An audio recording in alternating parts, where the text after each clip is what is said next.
महाराज जी, हम लोग भागवत कथा के दौरान तोता क्यों रखते हैं? देखिए, प्रथम बार जो भागवत कथा है वो सुखदेव जी महाराज ने परीक्षित जी को सुनाई। अब ये बताइए सुखदेव जी महाराज ने ही क्यों सुनाई? अच्छा, ये तो फिर सांस्कृतिक कोच ही बोलेंगे तो ज्यादा मजा आएगा भाई। देखिए, हमारी संस्कृति में ना, मैंने हमारा जो सनातन धर्म है इसमें कुछ भी यूं ही नहीं है। समुद्र मंथन के समय रस्सी किसको बनाए थे? हाँ बताइए, वासुकी नाग को। वासुकी नाग ही क्यों? क्योंकि वासुकी नाग एक ऐसा प्राणी है, नाग सांप, वो पूरे जीवन जमीन में रगड़ रहा है तो उसकी स्किन को कुछ नहीं होता, चमड़े नहीं होना जाना, कितना ही रगड़ लो। यदि रस्सी को भी कर लेते तो टूट जाती। तो नाग को सृष्टि में बनाया उसी फॉर्मेशन में है कि उसको कितना ही रगड़ लो, उसको कुछ नहीं बिगड़ना है, कुछ नहीं बिगड़ना है। तो वैसे ही सुखदेव जी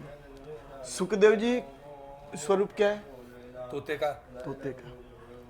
अच्छा देखो, एक बात मैं बोलता हूँ, वर्ड सेम है, उसका बताना कि क्या है।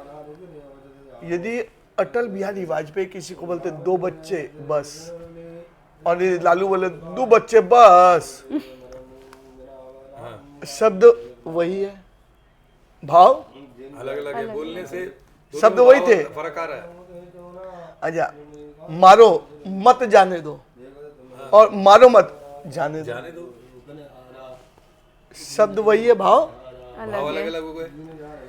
यदि सुखदेव जी के मुंह से बुलवाए हैं तो सुखदेव जी तोते के रूप में है, और तोता बात को एज इट इज रखेगा, अपना भाव नहीं डालेगा। तोता जैसे आप बोलेंगे राम राम, वो भी बोलेगा राम राम, बस उसमें भाव नहीं आएगा, इसीलिए सुखदेव जी के मुंह से।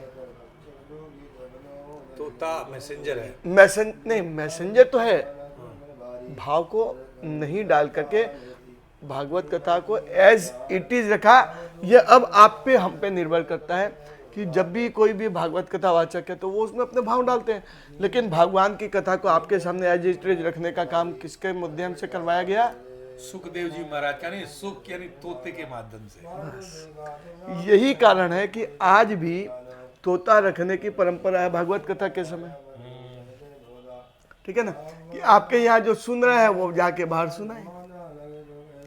इसीलिए हम सदियों से परंपरा को निभाते आ रहे हैं। किस लिए निभा रहे हैं हमें भी नहीं पता।